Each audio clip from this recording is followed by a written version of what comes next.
kena cacingan. Sekali lagi tidak terbatas pada umur. Itu. Bisa anak-anak, bisa dewasa, bisa lansia, siapapun bisa terkena cacingan. Tetapi untuk kelompok tertentu resikonya lebih tinggi. Apa aja? Kelompok-kelompok yang tadi, entah pekerjaannya, entah hobinya berkontak dengan sesuatu yang rentan tercemar oleh si cacing atau telur cacing. Misalnya tanah atau lumpur atau si itu kotoran-kotoran entah hewan, entah manusia gitu.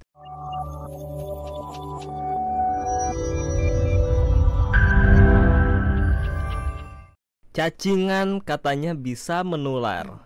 Benar enggak sih? Benar. Iya, kan dari tadi udah diomongin. Menularnya lewat berbagai cara itu tadi yang melalui kulit, melalui mulut, terhirup, tertelan dari badannya sendiri. Gini loh, ada cacing yang suka healing-healing.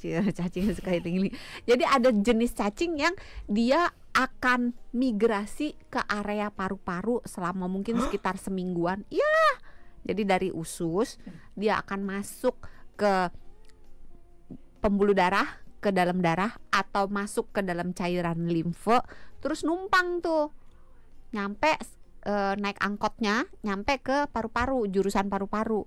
Nah di paru-paru dia netes, gede gitu kan. Nah udah gede dia akan bergerak dari paru naik ke area leher kita. Di area leher kita itu ada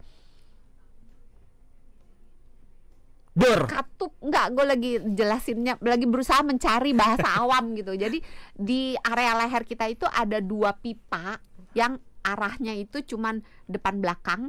Itu yang satu pipa saluran pernafasan, satu pipa saluran makanan. Nah di atasnya itu bisa, kalau misal, itulah sebabnya bisa salah masuk gitu loh. Jadi kalau misalnya makanan kita misalnya sambil bercanda, kan kadang-kadang kita makanannya itu bisa masuk ke paru-paru. Nah kita jadi batuk kan, gitu, supaya nggak jatuh ke dalam paru-paru. Nah dia pergilah ke persimpangan itu. Nah di persimpangan itu, karena dia benda asing, orangnya akan ngerasa ih apa nih gitu, terus dia batuk kan, gitu. Yang tadi yang di segmen 1 dibatukin sama Mas Sony gitu kan.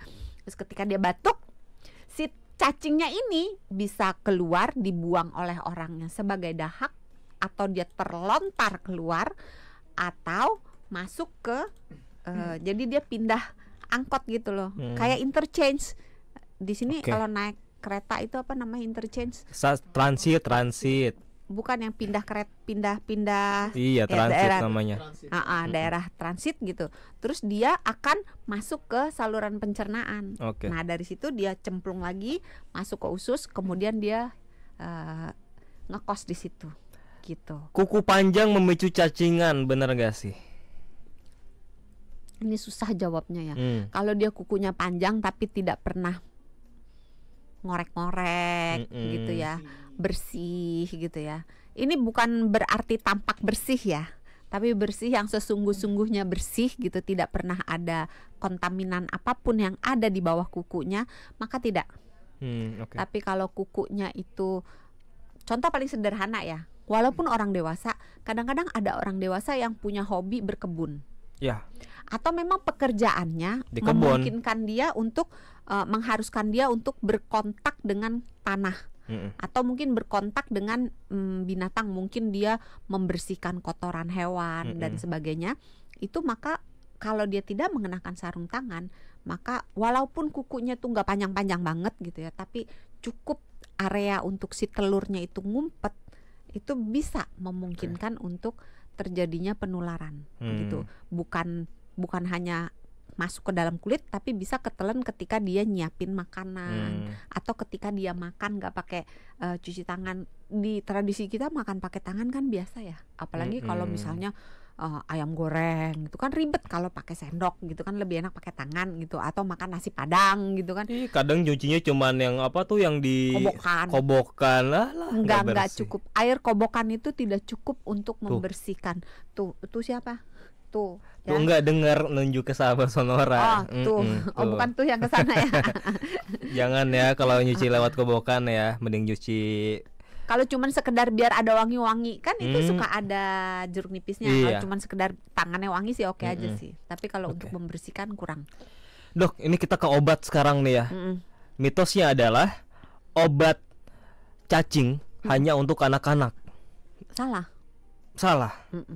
Karena obat cacing tuh buat semuanya ya. Ya, karena yang kena cacingan sekali lagi tidak terbatas pada umur. Nah, itu. Bisa anak-anak, bisa dewasa, bisa lansia, siapapun bisa terkena cacingan. Tetapi untuk kelompok tertentu resikonya lebih tinggi. Apa aja? Kelompok-kelompok yang tadi entah pekerjaannya, entah hobinya berkontak dengan sesuatu yang rentan tercemar oleh si cacing atau telur cacing. Misalnya tanah atau lumpur atau si itu kotoran-kotoran entah hewan, entah manusia gitu. Kita tadi udah ngomongin banyak soal gejalanya. Nah, kalau nggak bergejala, nggak perlu minum obat cacing, bener nggak sih? Tergantung tinggal di mana. Nih karena sahabat Sonora ini yang nonton acara Health Corner ini nggak cuma di Indonesia. Halo, tapi jarang ya sekarang ya yang pada nanya. Kalau dulu kan yang dari ibu siapa ya? Ya adalah. Lupa deh, di Swiss ada beberapa yang di Jepang yang suka nanya-nanya gitu ya. Tapi mungkin udah pindah lagi. Anggap aja di Indonesia aja lah. Kalau di Indonesia sebaiknya minum. Nggak bergejala sekalipun. Luar negeri tergantung areanya dia itu endemi atau tidak. Endemi atau tidaknya itu dilihat dari angka kejadian cacingannya pada populasi di negara itu atau di kota itu berapa tingginya. Kalau di Indonesia rata-rata setiap provinsi itu hitungannya tinggi. Memang angkanya beda-beda ya. Tapi sebaiknya minum kalau kita tinggal di Indonesia. Last but not least, semua obat cacing katanya sama aja. Enggak. Kenapa? Karena kan sama aja kayak obat batuk. Apakah semua sama aja? Ya belum tentu, tergantung batuknya disebabkan oleh apa. Kalau batuknya disebabkan oleh yang ke arah alergi, maka kita ngasihnya yang penekan batuk. Kalau cacing beda-beda. Kalau cacing kan tergantung spesiesnya, dia cacing yang mana. Kalau kremi beda lagi obatnya. Kalau cacing yang ada apa beberapa tadi? Yang beda-beda. Makanya nggak bisa tuh kalau nanya, dok dosis obat cacing berapa? Ya tergantung kamu. Bentar. Caranya kita tahu kalau kita kena cacing yang kremi terus milihnya obat cacing kremi itu gimana ceritanya? Caranya? Harusnya nih dicek di lab. Tapi kalau enggak gitu ya, ya udah minum aja yang broad spectrum. Broad spectrum itu apa? Biasanya yang kita pakai tuh albendazole, mebendazole. Itu apa, general, artinya generik untuk semua cacing bisa? Hampir semua jenis cacing bisa. Tapi ya nggak seampuh kalau kita milihnya obat yang spesifik cacingnya, misalkan cacing kremi atau cacing gelang gitu ya. Tapi kalau umumnya albendazole, mebendazole tuh bisa untuk semua. Atau bisa juga pakai pyrantel pamuat. Jadi harus dicek di lab ya untuk tahu apa cacingnya. Jadi kalau udah punya gejala. Tapi tunggu, ada tapinya lagi, ada tapinya. Ini kalau dokter Santi banyak tapinya ya, maaf. Baru keinget tuh dia tuh. Pemeriksaan yang paling umum dilakukan di Indonesia adalah pemeriksaan dengan menggunakan fesesnya dilihat gitu, ada telur cacingnya atau tidak gitu kan. Tapi kalau misalnya cacingnya itu yang masuk jantan semua, itu bisa nggak kelihatan. Karena yang jantan kan tidak bertelur, kecuali yang masuknya itu merupakan spesies yang dia bisa membuahi dirinya sendiri, jadi nggak perlu jantan betina. Kan? Kapan sih kita harus ke dokter, dok? Kita ke dokter kalau misalnya tadi merasa badannya, tapi susah juga memang kalau awal-awal gitu ya. Udah jalan keluarnya kalau lo tinggal di daerah yang endemi gitu, udah minum aja lah 6 bulan sekali gitu.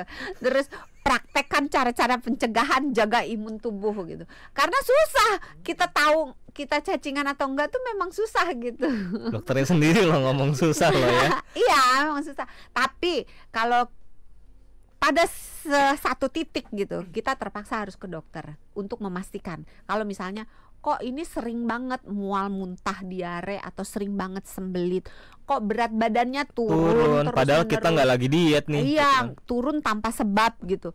Kok sering banget terasa batuk yang nggak jelas kenapa gitu, mual muntah yang nggak jelas kenapa, Terus nggak nafsu makan, sakit nafsu perut, makan ya, tuh nafsu makan turun, Nafsu nafsu makan makan turun. Heeh. Terus kok mukanya tambah lama tambah pucet, atau kalau anak kok kalau malam, tapi dewasa juga kalau udah mulai sore, udah mulai pokoknya gelap, matahari turun, maghrib lah gitu ya, maghrib itu udah mulai area-area sekitar anus, sekitar pokoknya sekitar situlah, bisa sampai naik ke area kelamin, itu rasanya gatel, garuk-garuk, pengennya digaruk gitu. Hati-hati, jangan-jangan kena kremi gitu, karena kalau kremi khas dia gatelnya itu pada malam hari. Kenapa? Karena ketika malam hari si cacing yang betina bergerak dari usus besar turun ke area anus untuk bertelur, meletakkan telurnya.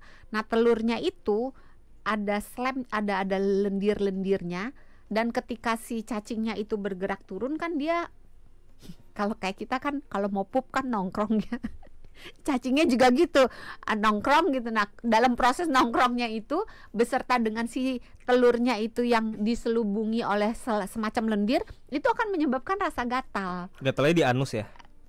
Bisa di anus, bisa di area kelamin. Pokoknya daerah perineum, daerah sekitar celana dalam lah gitu. Nah, telur itu bertelur gitu. Iya. Nah, telur-telurnya itu memang sengaja diletakkan di area anus supaya gampang menyebar. Karena si ibu cacing, si emak cacing kan berniat beranak pinak sebanyak-banyaknya gitu. Jadi dia akan mempermudah keturunannya supaya gampang nyebar dengan cara nggak usah betelurnya di usus besar, karena kalau di usus besar kan lama tuh betelurnya nyampe ke feses. Jadi langsung aja gitu keluar. Tapi paling banyaknya tuh apa sih, Dok? Kremi ya yang ditemuin, yang dokter sering temuin? Cacing gelang banyak, cacing tambang banyak, cacing kremi banyak, cacing pita banyak. Tapi yang khas banyak loh orang Indonesia tuh yang cacingan ya? Iya banyak, nggak cuman anak-anak yang, dan cacingan itu tidak identik dengan jorok.